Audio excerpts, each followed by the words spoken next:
आदरणीय अध्यक्ष महोदय,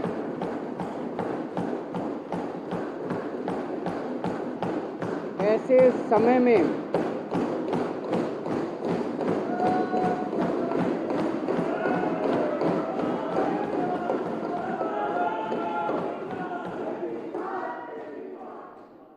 अध्यक्ष जी, ऐसे समय में जब भारतीय जनता पार्टी की केंद्र सरकार ने देश में जनतंत्र को कुचलने में कोई कसर नहीं छोड़ी, आज इस सदन के अंदर जो कुछ घटनाएं घटी हैं वो शायद जनतांत्रिक मूल्यों के लिए एक बहुत बड़ा और अच्छा उदाहरण पेश करती हैं। विपक्ष के लोगों ने अविश्वास प्रस्ताव पेश किया। जब हमारा सदन शुरू हुआ था कुछ दिन पहले, कितने दिन हो गए? 8 दिन हो गए। 8 दिन पहले जब शुरू हुआ था उसी दिन इन्होंने मीडिया में अनाउंस कर दिया था कि हम नो कॉन्फिडेंस मोशन लाएंगे। सब लोगों को ये लग रहा था यार ये कैसे लाएंगे, क्योंकि उसके लिए तो 14 आदमी चाहिए होते हैं, इनके पास तो 8 ही हैं। तो एक पत्रकार ने इनसे पूछा, इन्होंने कहा नहीं हो गई ये बात, 6 से और हो गई ये बात। मेरे को पता नहीं यार, फिर मैंने कहा यार मेरे वाले ऐसे तो नहीं है। मैंने एक एक से बात करी।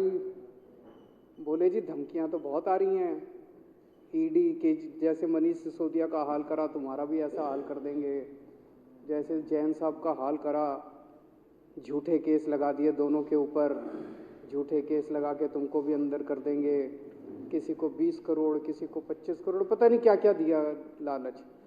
तो इनको उम्मीद थी 14 हो जाएंगे इनके, लेकिन अध्यक्ष महोदय 14 तो दूर की बात है, एक भी नहीं गया।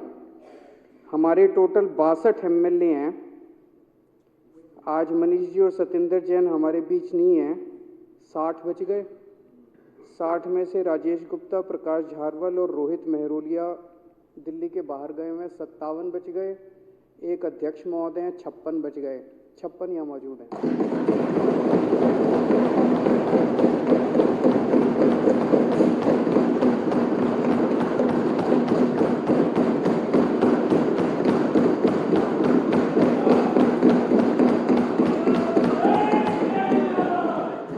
इन सारी कोशिशों के ईडी, सीबीआई, 25 करोड़ 50 करोड़ इनको कुछ नहीं हिला सकता। ये तो इनका कल तक इनको फिर लगने लगा कि भाई हमारे पास आदमी नहीं है, तो कल इन्होंने वो विड्रॉ कर लिया अपना नो कॉन्फिडेंस मोशन। इनकी पार्टी हमारी जगह होती तो ये मीडिया में जाके नाचते गाते हमारा अपमान करते, देखो गिर गया इनका मोशन। हम डेमोक्रेसी में यकीन करने वाले लोग हैं। मेरे दिल में आया कि ये अगर नो कॉन्फिडेंस मोशन ला रहे हैं तो ये जरूर कुछ ना कुछ बात अपनी कहना चाहते हैं। इनको अपनी बात कहने का मौका मिलना चाहिए। तब मैंने कहा भाई ये नो कॉन्फिडेंस नहीं ला पाए कोई बात नहीं है, तो अपने ही दोस्त अपने ही लोग हैं। आज उस पार्टी में कल यहाँ होंगे।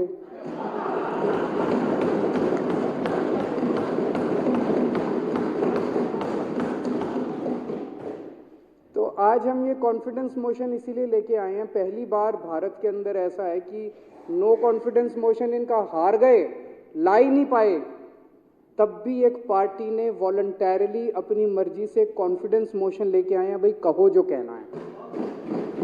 तो आज इन्होंने कहा हम कंस्ट्रक्टिव, एक वो दोहा है ना, निंदक नियरे राखिए। तो हम चाहते हैं कि ये हमारा को क्रिटिसाइज करें, हम चाहते हैं कि ये हमारी कमियां निकालें, हम चाहते हैं कि ये हमारी गलतियां निकालें जिससे हम सीख सकें। अध्यक्ष महोदय, सबसे पहले तो मैं आपको साधुवाद देना चाहता हूं। मैं देख रहा था 65 मिनट का डिस्कशन हुआ है। 65 मिनट में से 35 मिनट विपक्ष को दिए गए हैं, 30 मिनट सत्ता पक्ष को। हमारे 62 एमएलए, इनके 8 एमएलए, पूरे देश के मैंने ट्रांजैक्शन बिजनेस रूल्स जो भी हैं विधानसभाओं के और पार्लियामेंट के, वो मैंने निकलवा के पढ़े। जितने एमएलए होते हैं प्रोपोर्शन में टाइम मिलता है।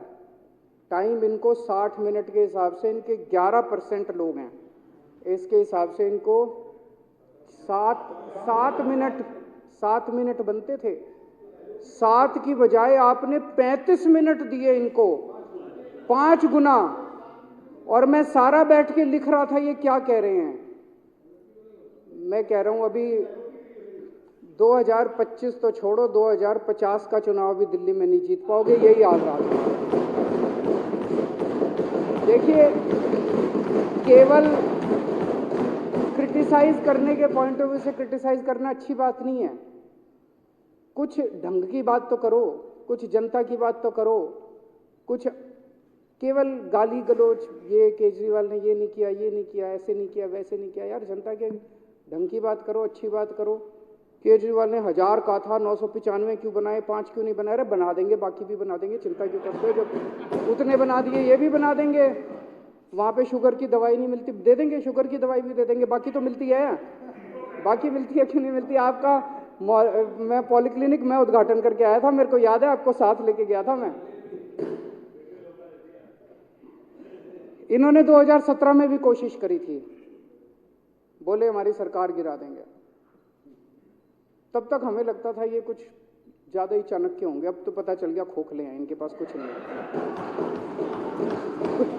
इनके पास दिखावा ज्यादा है, शोर ज्यादा है, अंदर कुछ नहीं है। तो 2017 में कहते थे 21 एमएलए तो डिस्क्वालीफाई कर देंगे, 21 को डिस्क्वालीफाई कर देंगे, इतनों को तोड़ लेंगे और फिर सरकार में बहुत दिमाग लगाता थे। और 70 में से 67 हैं हमारे पास, 3 इनके पास है। जब तक 4 रह जाएंगे मेरे पास तब भी मेरी मेजॉरिटी है। 3 इनके पास, 4 भी अगर मेरे पास है, मेरी मेजॉरिटी है, तो ये कैसे सरकार गिराएंगे? मेरी पल्ले के बाहर था, मेरी समझ के बाहर था। लेकिन पत्रकार आते थे, कहते थे अमित शाह लगा हुआ है और सरकार गिरा देंगे। 2017 में कोशिश कर ली, उसके बाद 2019 में कोशिश कर ली, 2020 में। अब मत करना यार, इज्जत थोड़ी भी अगर इज्जत बाकी है अब मत करना। अभी मैंने देखा था तेलंगाना के अंदर नवंबर के फर्स्ट वीक में, आप लोगों ने देखा होगा, स्टिंग हुआ था वहां पे। भारतीय जनता पार्टी के 3 नेता तेलंगाना की सरकार गिराने के लिए वहां के एमएलए को खरीदने पहुंचे। 3 बीजेपी के नेता बैठे हैं, 4 बीआरएस के एमएलए बैठे हैं, उनके साथ बातचीत हो रही है। 3 घंटे बातचीत चली, सारी रिकॉर्डिंग हो गई। उसमें वो कह रहे हैं कि हमारे बीएल संतोष साहब मिलेंगे तुमसे, अमित शाह जी मिलेंगे तुमसे, और 50-50 करोड़ ऑफर कर रहे हैं। और बोले 25-25 करोड़ में हमने दिल्ली के खरीद लिए, अब दिल्ली की सरकार गिरने वाली है। केसीआर साहब का फोन आया उसी दिन शाम को मेरे पास, अरविंद जी मेरे पास पूरी इन्फॉर्मेशन है, आपकी सरकार गिरने वाली है। मैंने कहा जी चिंता ना करो, ये यूं ही करते हैं, ये 3 साल से यूं ही करते हैं। तो वैसे रेट हमारे 25 लगा रखे हैं, उनके 50 लगा रखे हैं, ये गलत।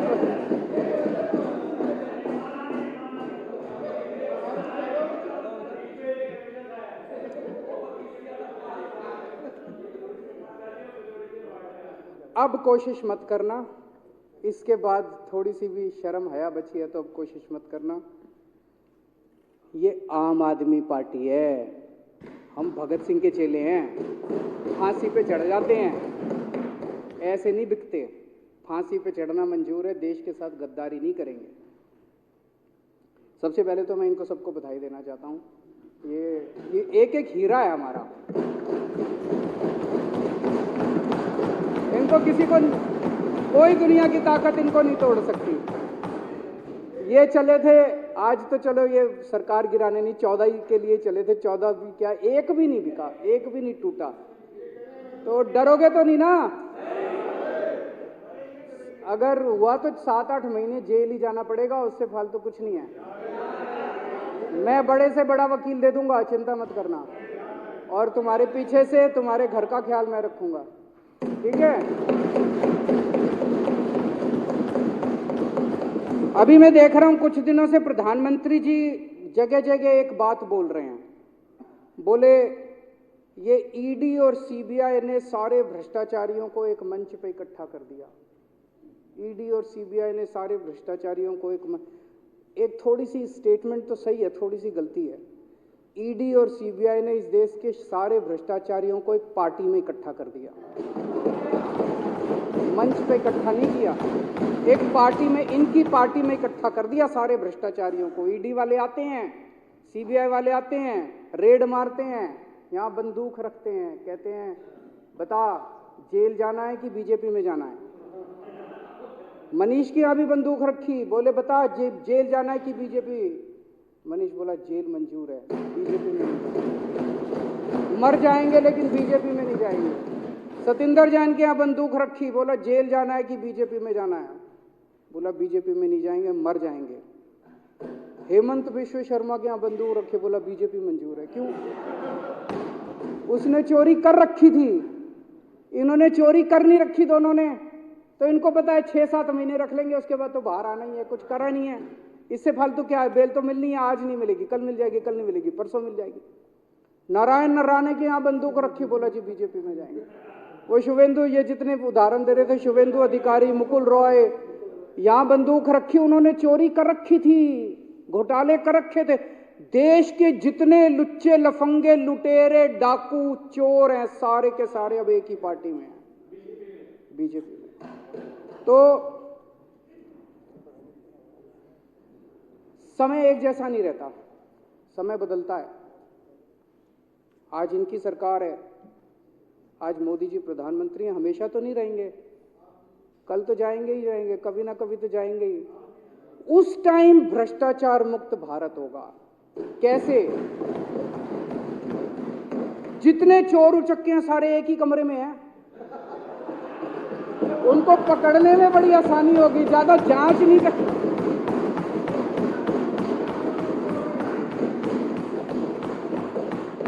सारों को ईडी सीबीआई दिखा के सारे देश के लुटेरों को इन्होंने अपनी पार्टी में इकट्ठा कर लिया। जिस दिन इनकी सरकार जाएगी और मोदी जी प्रधानमंत्री नहीं होंगे, बीजेपी वालों को जेल में डाल दो, देश भ्रष्टाचार मुक्त हो जाएगा।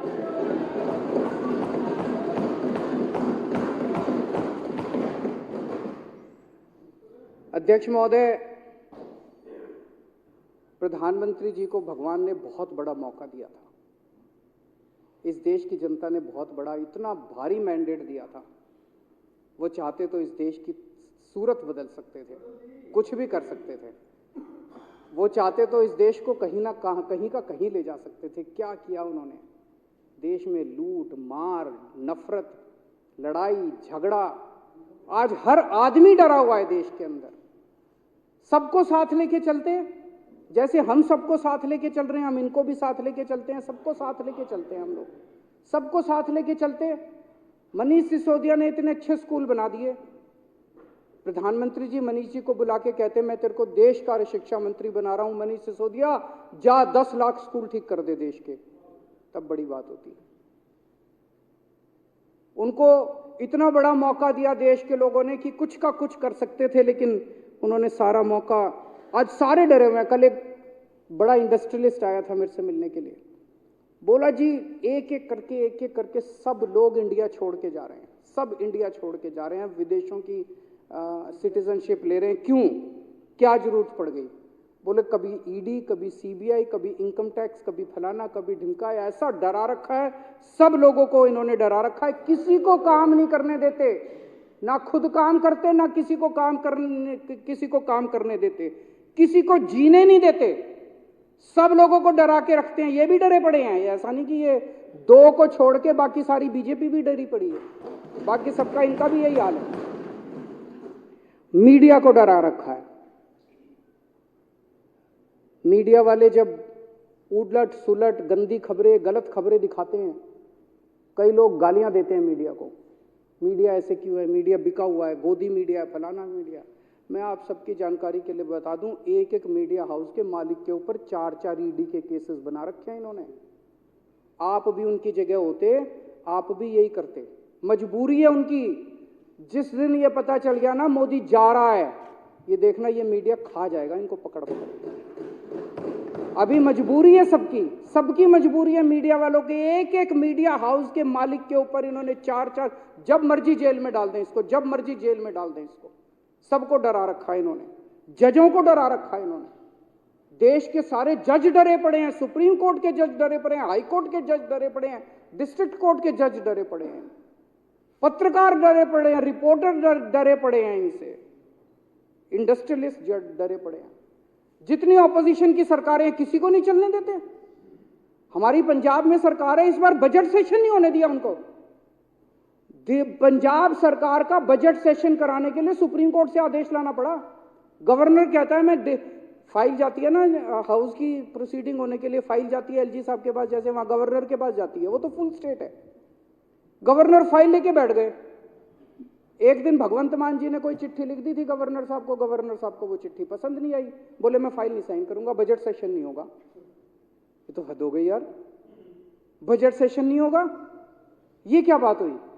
सुप्रीम कोर्ट में भगवंत मान को जाना पड़ा, सुप्रीम कोर्ट में आदेश लेके आए। अभी तेलंगाना सरकार सुप्रीम कोर्ट गई हुई है, बता रहे 12 बिल के ऊपर 6 महीने से गवर्नर बैठा, साइन नहीं कर रहा। किसी ऑपोजिशन की सरकार को काम नहीं करने देते। ये क्या कर रहे हैं ये लोग? ऐसे देश तरक्की करेगा? भगवान ने बहुत बड़ा मौका दिया था, लेकिन उन्होंने पूरा मौका गवा दिया। मेरी अंत में इनसे यही गुजारिश है कि ये confidence no confidence, confidence no confidence, अब ये खेल खत्म करो यार। ट्राई करके देख लिया, नहीं बिकने वाले ये लोग। नहीं बिकेंगे, वहाँ हंस रहे हैं, नहीं बिकेंगे ये लोग। अब ट्राई मत करके देखना, ये लोग नहीं बिकने वाले। अभी 62 हैं हम लोग, उसके बाद 25 के बाद मैं उम्मीद करता हूँ वापस 67 हो जाएंगे हम लोग, और मैं इसका समर्थन करता हूँ। अब श्री अरविंद केजरीवाल जी माननीय मुख्यमंत्री द्वारा प्रस्तुत विश्वास प्रस्ताव सदन के सामने है। जो इसके पक्ष में वहां कहें, जो इसके विरोध में ना कहें।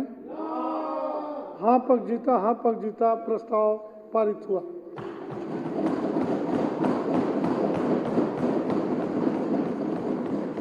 कुछ मैं 5-7 मिनट और सदन के लूंगा। एक विशेष जानकारी दे रहा हूं।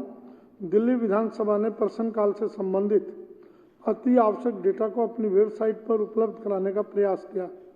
माननीय विधायकों, शोधकर्ताओं, मीडिया और बड़े पैमाने पर जनता के लाभ के लिए इस डेटा को व्यापक तरीके से सरलतापूर्वक उपलब्ध कराने का प्रयास किया गया। अब तक दिल्ली विधानसभा में प्रश्नकाल से संबंधित डेटा केवल वर्ष 2015 से ही उपलब्ध था। इसे एक्सेस करना मुश्किल था। दिल्ली विधानसभा अनुसंधान केंद्र DRC के फेलो आशीष कुमार, यामिनी सक्सेना, सिद्धार्थ सिंह, मंजेश राणा और अन्य ने उप सचिव श्री सदानंद शाह के निर्देशन में इस परियोजना पर कार्य किया और पहले से आसान तरीके से अधिकतम डेटा उपलब्ध करवाने का प्रयास किया। नए प्रारूप के तहत वर्ष 2008 से लगभग 10,000 तारांकित और अतारांकित प्रश्न शामिल हैं। कोई भी व्यक्ति विधायक डेटा के माध्यम से ब्राउज कर सकता है और प्रासंगिक जानकारी प्राप्त कर सकता है। साथ ही विधायक का नाम, विधानसभा क्षेत्र, सत्र संख्या, विभाग, विषय आदि का उपयोग करके जानकारी को आसानी से फिल्टर किया जा सकता है।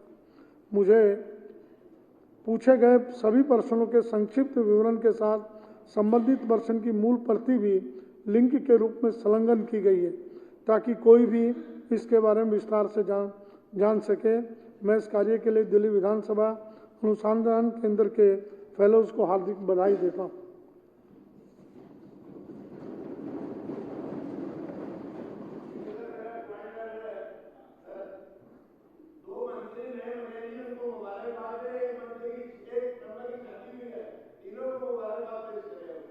वो हो चुकी है पहले। चलिए, हाँ जी, नहीं दुर्गेश जी दावत दें तभी तो करवाऊं। एक दिन का लंच तो बोले। चलिए, दुर्गेश जी का विवाह हुआ है, सदन उनको बहुत बहुत शुभकामनाएं देता है, बधाई।